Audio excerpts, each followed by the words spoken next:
কুষ্টিয়া পৌরসভাতে আমাদের total 21টা word. এই 21টা ওয়ার্ডের মধ্যে আমাদের 13 নম্বর ওয়ার্ডটা সব থেকে বেশি অবহেলিত আমি মনে করি। কারণ আমাদের আশেপাশের যে ওয়ার্ডগুলো 13 নম্বর, 14 নম্বর একটা আইডল ওয়ার্ড। কারণ এখানে যে কাজ হয়েছে আমাদের ওয়ার্ডে তার সিটে ফোটা কাজ আমরা পাই নাই। তো সব বিবেচনা করে আসলে আমি দেখলাম যে আমাদের এই ওয়ার্ডটা সব থেকে অবহেলিত। এবং আমি যদি সুযোগ পাই ওয়ার্ডবাসীর সেবা করার জন্য, তো সেই উদ্দেশ্যে আর কি আমার নির্বাচনে অংশগ্রহণ করা। আমাদের এলাকায় আমাদের 13 নম্বর ওয়ার্ডে মেন সমস্যাটা হচ্ছে পানি নিষ্কাশনের ব্যবস্থা নাই। আমাদের যদি 20 মিনিট বৃষ্টি হয়, আধা ঘন্টা যদি বৃষ্টি হয়, তো 7 দিন 10 দিন পানি বেঁধে থাকে রাস্তাতে। জলাবদ্ধতা অনেক প্রকোপ আকারে ধারণ করছে আমাদের এখানে। তো তারপরে আরও এই জলাবদ্ধতার কারণে কৃষকরা কৃষিকাজে ব্যাঘাত ঘটে। আরও অনেক রাস্তাঘাটের কোনো উন্নয়ন নাই। চারিদিকে আপনি যেদিক দিয়েই যান 13 নম্বর ওয়ার্ডের রাস্তাঘাট খুবই জঘন্য, খুবই খারাপ। মানে রাস্তা দিয়ে একটা বাইক নিয়ে চলাচলের মতো উপযোগী না।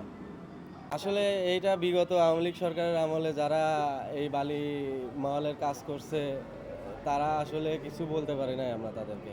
কারণ আমাদের রাস্তা তারা ব্যবহার করছে, আমরা কিছু বলতে গেলেই আছে প্রবলেম ফেস করতে হতো। বিভিন্ন পলিটিক্যাল ইস্যু ছিল, যেই ইস্যুগুলোর কারণে আসলে আমরা এই বালির ঘাট বন্ধ করতে আমরা পারি নাই।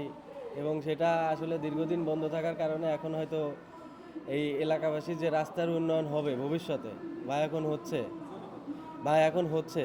তো এই ধরনের সমস্যা আশা করি আর ফেস করা লাগবে না। মাদক তো আসলে এটা সামাজিক ব্যাধিতে পরিণত হয়েছে।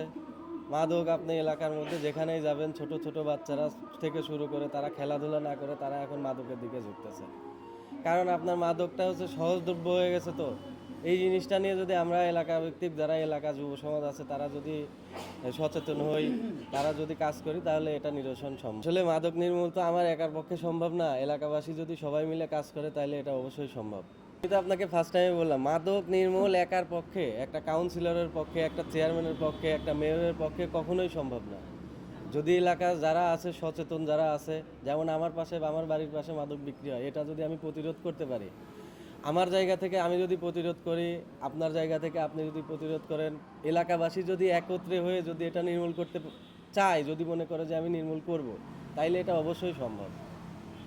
এবং আমি প্রতিশ্রুতি দিচ্ছি, আমি যদি কাউন্সিলর হতে পারি তাইলে আমি এটা নিয়ে সর্বোচ্চ কাজ করব।